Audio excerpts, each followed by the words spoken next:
Pinag-iisipan mo pa ba kung mag-renta ka or bibili ka ng property? Here's how to decide. Number 1, budget. Ready ka na ba? May stable income? May savings ka na ba? Kung meron na, then buy. Pero kung wala pa, rent muna.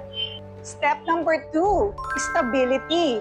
If you're not planning to stay long-term, then rent muna. Step number 3, lifestyle. So kung hanap mo flexibility, rent muna. Step number 4, long-term goals. So kung pang long-term na, consider buying. Number 5, responsibility. Kasi owning a house requires maintenance, paying taxes. So ready ka na ba dyan?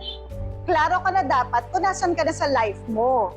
Hindi naman masama mag-rent, pero kung ready ka na to step up, then buy. Comment down below kung anong hanap mo. Bahay, condo, lupa, saan location? Let's see how we can help you.